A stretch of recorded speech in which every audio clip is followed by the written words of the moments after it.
Muy buenas noches, continuamos con el tema lesiones del nervio facial. Soy la doctora Graciela Córdoba, docente de la materia, les doy la bienvenida a este tema.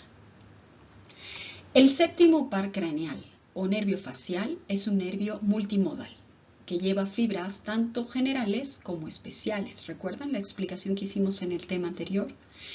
Este nervio se origina en el tronco encefálico y se origina como dos porciones separadas. Una raíz primaria más larga que transporta fibras motoras y un nervio intermediario más pequeño que se conoce como el nervio intermediario de Bruisberg, que transporta fibras sensitivas y parasimpáticas.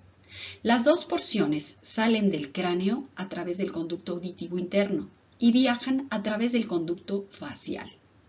Aquí se unen formando un nervio facial propiamente dicho y salen del cráneo juntos a través del foramen estilomastoideo.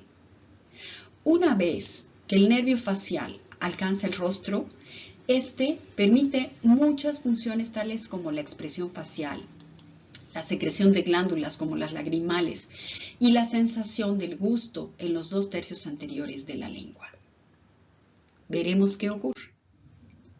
Se considera este nervio facial como un nervio mixto, entonces, ya que posee tanto axones motores destinados a la inervación de los músculos de la mímica o expresión facial, incluyendo los del pericráneo, los auriculares, el del estribo y los dos suprayoideos del cuello, correspondientes al vientre posterior del digástrico y del estiloioideo, derivados del segundo arco faríngeo.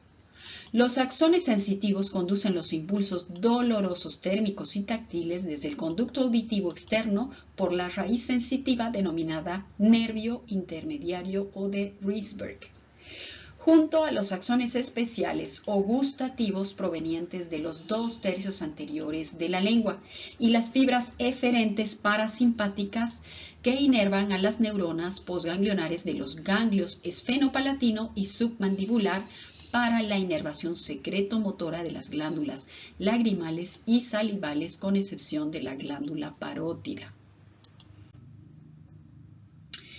Bien, si podemos ver esta tabla que nos muestra los territorios de inervación del nervio facial en cuanto a componente funcional, origen real central, territorio de inervación, grupos neuronales, músculos inervados y ramos nerviosos. Es un resumen muy interesante de la funcionalidad de este nervio.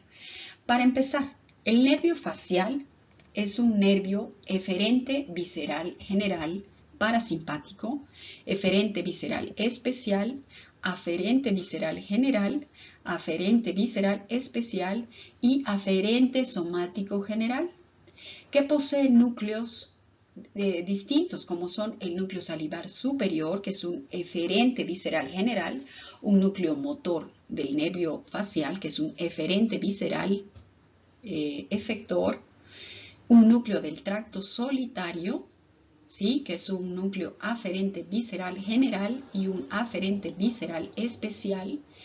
También tiene un núcleo espinal del nervio trigémino, que es un aferente somático general, y el campo de inervación del nervio facial es sensitivo hacia el oído medio, cavidad nasal, paladar blando, como aferentes viscerales generales, 2/3 anteriores de la lengua, aferente visceral especial, conducto auditivo externo, aferente somático general, motor, lagrimal, submandibular, sublingual, basal, glándulas palatinas como eferente visceral general, músculos de expresión facial eferente visceral especial, como vemos acá.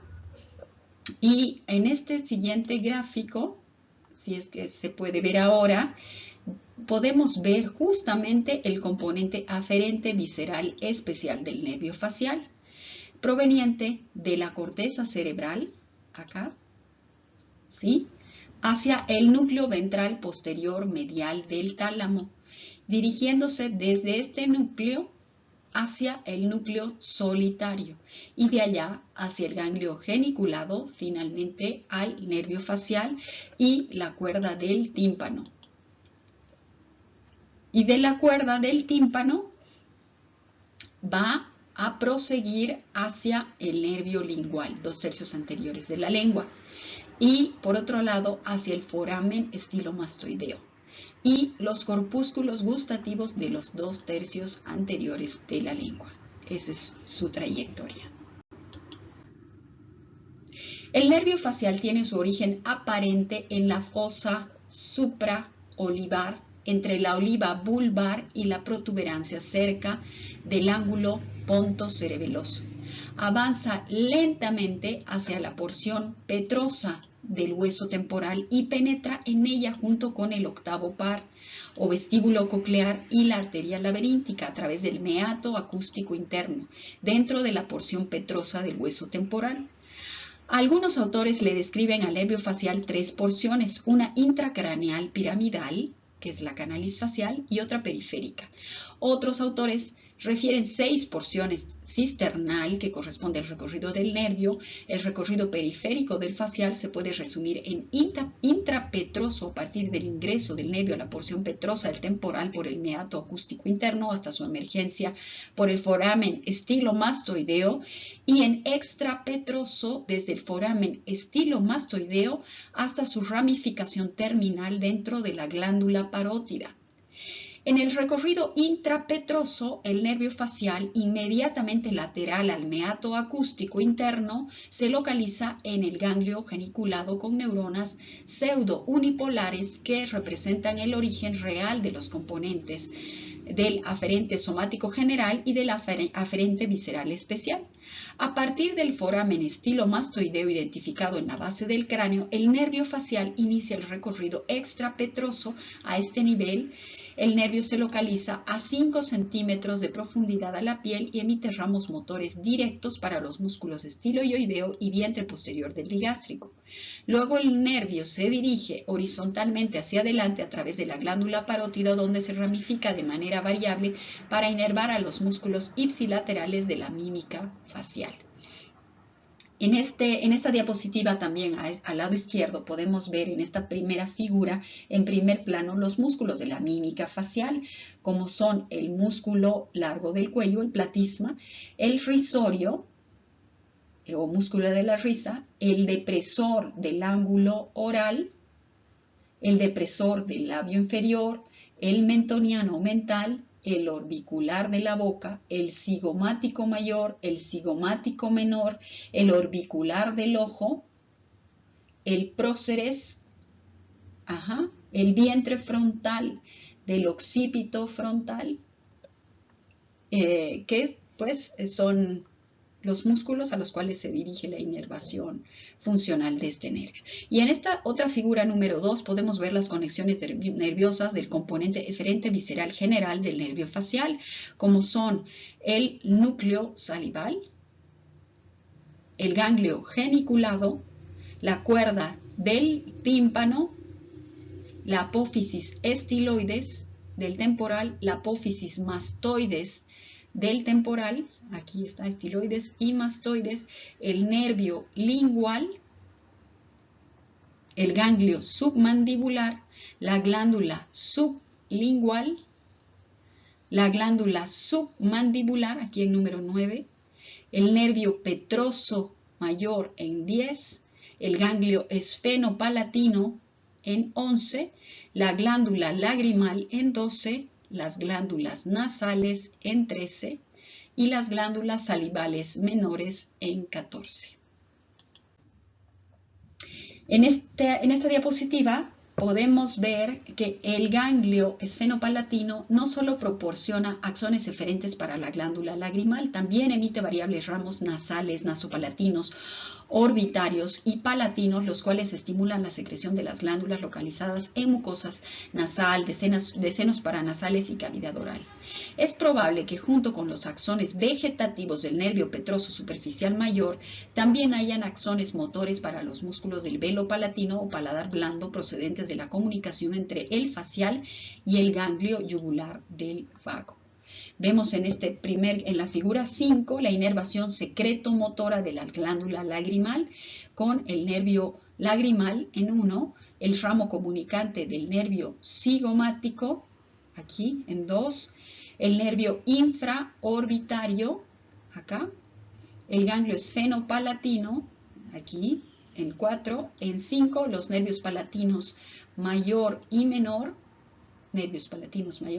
y la glándula lagrimal finalmente en 6. Y en la figura 6 vemos los ramos extrapetrosos del nervio facial, como son el músculo auricular superior, acá, el ramo temporal, el ramo frontal en 3, el ramo cigomático en 4, el ramo bucal superior en 5, el ramo bucal inferior en 6, el ramo marginal de la mandíbula en 7 y el ramo cervical en 8. El nervio facial es reconocido por la inervación motora que proporciona los músculos de la mímica facial, el estapedio, el vientre posterior del digástrico y el estiloideo. Sin embargo, debe tenerse en cuenta que posee un componente parasimpático o secretor y motor para las glándulas de la cabeza, con excepción de la parótida, además de las fibras sensitivas para la zona de Ramsay-Hunt, localizada en el conducto auditivo externo, y gustativas provenientes de los 2 tercios anteriores de la lengua, las cuales constituyen una raíz sensitiva del facial denominada nervio intermediario o de Risberg. Las lesiones del nervio facial pueden comprometer funciones motoras ipsilaterales en la cara, hiperacusia, hipogeusia y alteraciones secretomotoras lacrimales y salivales, y dependiendo del nivel de lesión, los signos y síntomas van a diferir. Algunos procedimientos quirúrgicos realizados por diferentes especialidades, como la parotidectomía, requiere un conocimiento detallado del recorrido de este nervio facial y de sus ramificaciones, por supuesto, para no causar iatrogenia y lesiones iatrogénicas. El trígono cigomático que vemos acá en la figura número 8, que está en negro, este se denomina el trígono cigomático facial, es un reparo anatómico muy útil porque se convierte en una zona de seguridad para operar la glándula parótida sin lesionar el nervio facial. ¿Sí? Y en amarillo se puede ver aquí el nervio facial y sus 2 troncos, tanto superior o temporofacial e inferior o cervicofacial, ramificados por encima de ellos en línea negra los límites del triángulo cigomático facial. Y aquí en la figura número 7 podemos ver los tipos de ramificaciones terminales del facial, la ramificación clásica, anastomótica simple, escaleriforme cervical en 3, plexiforme y ramificación precoz, que son posibilidades que pueden provocar errores iatrogénicos y lesiones de este nervio durante intervenciones quirúrgicas, que hay que considerar en cuenta y trabajar siempre en el triángulo de seguridad. Bueno, en cuanto a la clasificación y diferenciación de lo que es parálisis facial periférica versus central, podemos decir que la parálisis facial periférica habitualmente está precedida de un evento viral, una infección respiratoria alta de tipo viral, de instauración rápida. Se produce este tipo de parálisis facial en horas a días, con disminución o pérdida del movimiento en todos los músculos faciales ipsilaterales, tanto superiores como inferiores, ocasionalmente otalgia y alteraciones sensitivas ipsilaterales. Otro síntoma es la epífora, por rebosamiento de lágrimas o por alteración de la motilidad palpebral, disgeusia e hiperacusia. En cambio, la parálisis facial central, esta conserva la función de la musculatura frontal por inervación cortical bilateral de la porción del núcleo del séptimo par correspondiente a la rama temporal. ¿Sí? La central respeta los músculos occipitofrontales, ¿sí? Permite que estos se contraigan. La causa más común es el accidente cerebrovascular y no presenta hiperacusia, no presenta hipogeusia, no presenta seroftalmia. En cambio, la periférica afecta el músculo occipitofrontal. La causa más común es la parálisis de Bell y sí se asocia a hiperacusia, hipogeusia y seroftalmia. Las lesiones del nervio facial se manifiestan con signos de lesión de la neurona motora inferior por la inervación que le proporcionan los músculos de la expresión facial y que deben ser exploradas mediante inspección facial y movimientos mímicos. También se debe tener en cuenta afecciones glandulares exócrinas manifestadas por sequedad ocular y oral, ya que el séptimo nervio craneal o nervio facial proporciona inervación parasimpática para la glándula lagrimal y la mayoría de las glándulas salivales. Finalmente, el compromiso de los territorios sensitivos generales y especiales cursan con cuadros clínicos de disminución y pérdida de gusto en los 2 tercios anteriores de la lengua y anestesia de la zona de Ramsay-Hunt. Aquí vemos pérdida del reflejo nasofacial de Weil, que hay que evaluar cómo la pérdida de este reflejo implica una lesión del nervio petroso superficial mayor. En condiciones normales, si se estimula la mucosa nasal, se activa el reflejo nasal del estornudo, se enrojece la piel órbito-facial y la conjuntiva, además de un aumento de la secreción de la glándula lagrimal. ¿Sí? Si existe una pérdida de este reflejo nasofacial de Weil, estamos frente a una alteración de este nervio facial. Otra evaluación que hay que hacer es la presencia de la hipogeusia de los 2/3 anteriores de la lengua, que consiste en una disminución del gusto en estos 2/3 anteriores. Esta lesión está explicada por la lesión de la cuerda del tímpano y también se acompaña de la sequedad oral por compromiso de las fibras secretomotoras para las glándulas salivares menores, submandibular y sublingual. Tenemos otro tipo de lesión, como es la asociada a la parálisis facial periférica de Bell. Es considerada una lesión de neurona motora inferior, por tanto se caracteriza por hipotonía, pérdida del trofismo muscular en el macizo de los músculos de expresión o mímica facial, los cuales están implicados en los diferentes gestos o expresiones faciales. Es una lesión periférica del facial y ocasiona una parálisis del mismo lado o ipsilateral, la cual se va a reflejar con los siguientes signos. 1. Asimetría de la cara. 2. Incapacidad de arrugar la frente y elevar la ceja del lado afectado. 3. Aplanamiento del surco nasogeniano. 4. Desviación y descenso de la comisura labial o ángulo de la boca acompañado de aplanamiento del surco nasolabial. 5. Apertura permanente de los párpados con incapacidad de oclusión palpebral. 6. Eversión del párpado inferior por parálisis del músculo de Horner, ocasionando lagrimeo con drenaje hacia la mejilla, que se conoce como epífora. 7. Desviación de los labios cuando se solicita al paciente que sople. Este signo se da por parálisis del músculo buccinador inervado por el ramo bucal del facial o signo del fumador de pipa. Y finalmente 8. Sequedad ocular por pérdida del parpadeo, lo cual expone a la córnea a microtraumatismos e infecciones. Cuando existe una lesión supranuclear cortical que produce parálisis únicamente de la parte inferior de la hemicara contralateral, como vemos acá, una lesión supranuclear de hemicara contralateral, la inervación de la parte inferior es contralateral, mientras que la inervación de la parte superior es bilateral, por lo tanto, esa está preservada. Solamente se afecta a la parte inferior. La parálisis facial bilateral puede aparecer en el síndrome de Guillain-Barré, en la enfermedad de Lyme y en la sarcoidosis. Aquí vemos una lesión de nervio facial periférica tipo parálisis de Bell versus una lesión supranuclear que va a afectar solamente la hemicara inferior ipsilateral.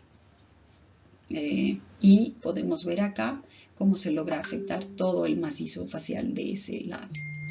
Y aquí vemos que van a ser afectadas tanto las fibras motoras como las sensoriales, las sensitivas y los reflejos. ¿Sí? Aquí vemos la parálisis facial periférica de Bell, que se va a caracterizar por los signos de Carlos Bell que acabamos de mencionar, asociado a parálisis hemifacial, pérdida de arrugas y surcos faciales. El paciente sonríe, se puede ver el surco nasogeniano en el lado sano, el paciente puede cerrar el ojo, el paciente levanta la frente y se notan las arrugas. En cambio, en el sitio que está paralizado o afectado no vamos a tener esa respuesta. ¿Y por qué ocurre? Por una lesión del séptimo par craneal, unilateral, contralateral al lado afectado. La causa idiopática no se conoce y va a afectar los músculos de la cara del lado afectado. ¿Cuál es la sintomatología?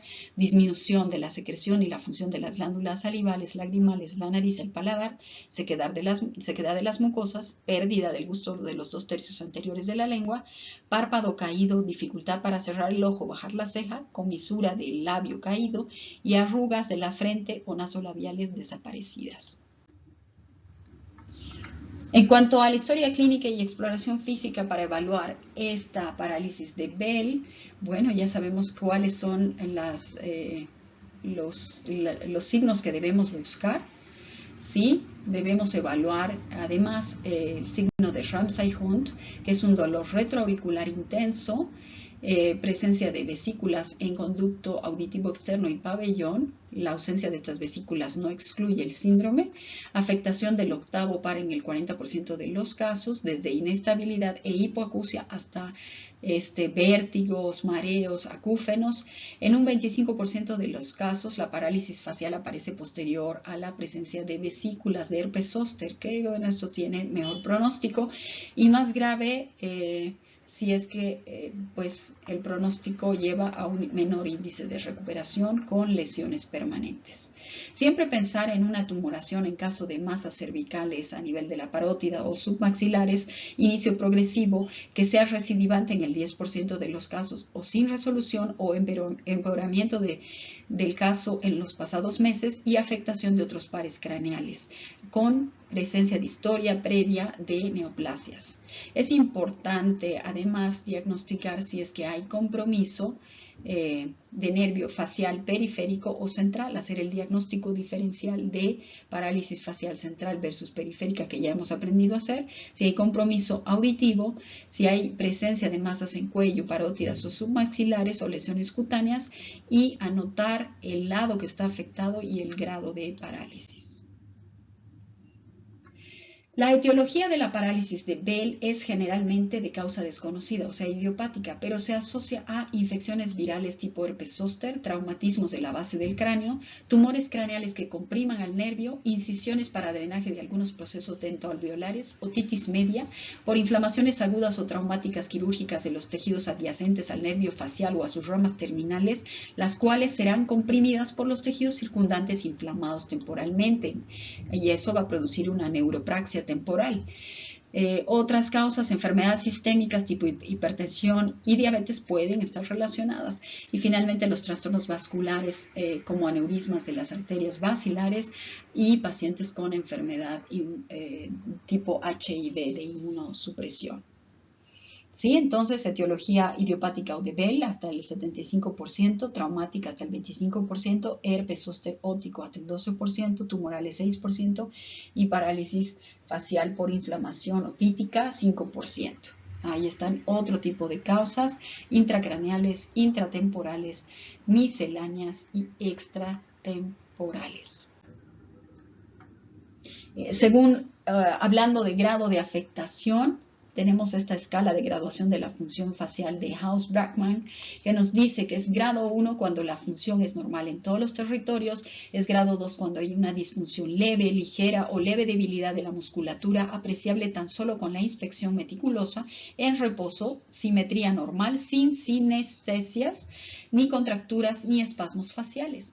El grado 3, si es que hay una disfunción moderada, diferencia clara entre ambos lados sin ser desfigurante, incompetencia para el cierre palpebral completo, hay movimiento en la región frontal, asimetría de la comisura bucal en movimientos máximos, en reposo, simetría y tono normal. Tenemos el grado 4 cuando hay una disfunción moderadamente severa, debilidad y o asimetría desfiguradora, en reposo simetría y tono normal, no hay movimiento de la región frontal, imposibilidad para cerrar el ojo totalmente, sin cinesias y espasmo facial. El grado 5 habla de una disfunción severa, tan solo ligera, con la ligera actividad motriz perceptible y en reposo hay una asimetría franca. Y el grado 6 es una parálisis total, no hay movimiento facial y hay pérdida total del tono. Estos son los signos que tenemos que buscar. El signo de Bell, primero, número 1, se aprecia cuando se solicita al paciente que trate de ocluir los párpados del lado paralizado, ocasionando que el globo ocular se desvíe hacia arriba y afuera, haciendo que la pupila y la parte del iris quede oculta por el párpado superior.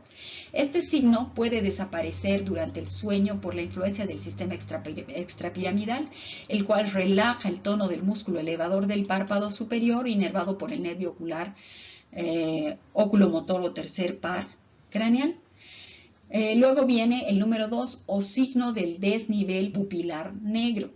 En este se pierde el alineamiento sobre el plano horizontal entre las dos pupilas, el cual es evidente cuando se solicita al paciente que eleve los ojos para mirar hacia arriba, observando que el ojo del lado afectado se eleva más rápidamente y a un nivel por encima del lado sano. Luego viene 3, el signo de Dutens y Hestan, que refleja la hipotonía del músculo orbicular del ojo por efecto antagónico del músculo elevador del párpado superior. Cuando se solicita al paciente que ocluya el párpado de manera bilateral y mire hacia abajo, se aprecia que el párpado superior del lado afectado no desciende y por el contrario se eleva lentamente sin cerrar completamente el ojo. Luego viene el signo de Pitres en número 4. Comprueba la hipotonía de los músculos peribucales del lado afectado, entre ellos el buccinador, cigomáticos y elevadores del labio superior y angular. Cuando se solicita al paciente que muestre completamente sus dientes, se observa la fuerte tendencia de la comisura labial a desviarse hacia el lado sano. En sentido horizontal, la rima labial adquiere la forma de una raqueta, cuyo extremo ensanchado es evidente en el lado sano. Luego viene la pérdida del reflejo frontopalpebral de McCarthy, ¿sí? En número 5. Este reflejo tiene como vía aferente el nervio supraorbitario ramo oftálmico del nervio trigémino y como vía eferente el nervio facial que inerva el músculo orbicular del ojo. Al estimular la región del arco supraorbitario del paciente, normalmente debe ocluir los párpados. La pérdida del reflejo cócleo-palpebral, finalmente el número 6, en este reflejo está involucrado el ramo auditivo del octavo par craneal como vía aferente y el séptimo nervio craneal como vía eferente. En condiciones normales, ante la amenaza o presencia real de un ruido fuerte, el paciente ocluye los párpados de manera bilateral. Cuando está alterado, se pierde este reflejo, por supuesto. También pueden provocarse trastornos visuales. Se presenta el signo del lago oftalmo en el cual el ojo no cierra o permanece en cierre incompleto dirigiéndose el párpado hacia arriba y afuera, que es el signo de Bell. El reflejo corneal y palpebral está abolido. Y finalmente existe una disminución de la secreción lagrimal, la cual puede ser diagnosticada mediante las pruebas de Schimmer, que consiste en comparar la cantidad de secreción lagrimal del lado afectado con respecto al lado sano. Vienen los trastornos glandulares. Dicho trastorno puede ser medido mediante un estudio denominado pruebas de Blatt, el cual compara el flujo salival de las glándulas submaxilares y sublinguales. ¿Sí? Y por supuesto también están afectadas las glándulas accesorias palatinas. También vienen los trastornos gustativos. Se presenta hipogeusia o falta de sensación gustativa en los 2/3 anteriores de la lengua, que no es más que la pérdida de gusto en esta zona. Eso es la hipogeusia. Estos trastornos se diagnostican mediante las pruebas gustativas en los 2/3 anteriores de la lengua en forma comparativa previa limpieza de la zona. Luego vienen los trastornos acústicos y nasales. Se puede presentar dolor retroauricular 1 o 2 días antes de la parálisis periférica. Se presenta hipoacusia moderada y dicho síntoma puede ser diagnosticado por un estudio denominado reflejo estapedial, en donde se observa la reacción del paciente frente a 3 estímulos sonoros estándar en ambos lados.